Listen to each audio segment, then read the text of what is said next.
Remember that story in the Bible where David dances naked in the street while he's bringing the Ark of the Covenant into Jerusalem? Well, I'm here to tell you that never happened. So the main reason people believe this is because after the story about David dancing, we get Michal's reaction to that event. So Michal says how the king of Israel honored himself today, uncovering himself before the eyes of his servants, female servants, as one of the vulgar fellows shamelessly uncovers himself. This usually leads people to go back to the previous verses and see how David was dressed. It says, "And David danced before the Lord with all his might, and David was wearing a linen ephod." An ephod is part of the clothing that would have been worn by a Levitical priest at the time. So, for one, it's worth noting, David's not a Levite. He's traditionally not supposed to be the one wearing this kind of clothing.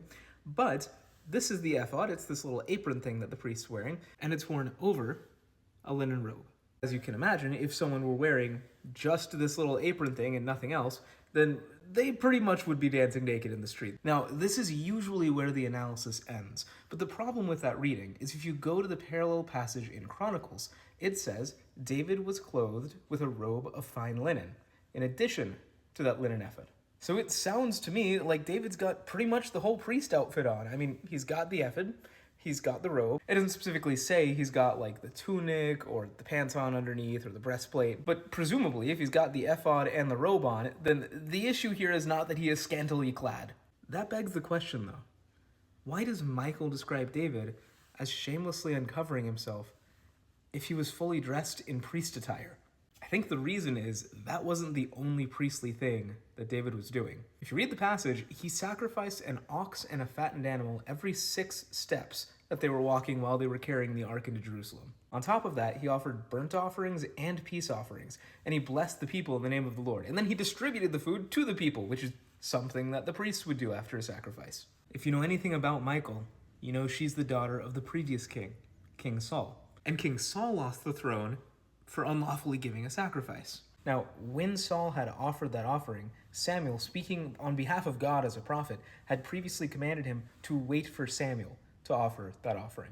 So when he does it, Samuel rebukes Saul and tells him, "You have not kept the command of the Lord your God," and goes on to say that his kingdom shall not continue and that the Lord will seek out a man after his own heart, that is, David.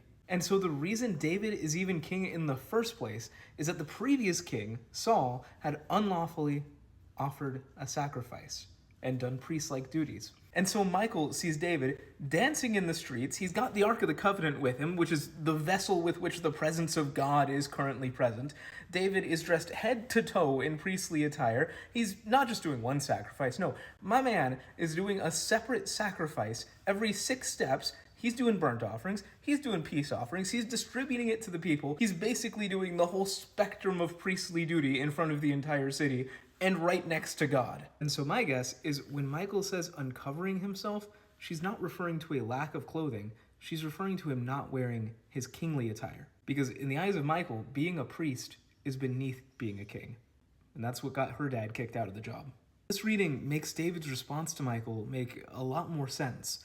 He says, this wasn't before these female servants you're talking about. This was before the Lord, who chose me above your father. He says he was chosen by the Lord above Saul's house. See, Saul was picked by the people. David was picked by God. And he goes on to say, you think being a priest is contemptible?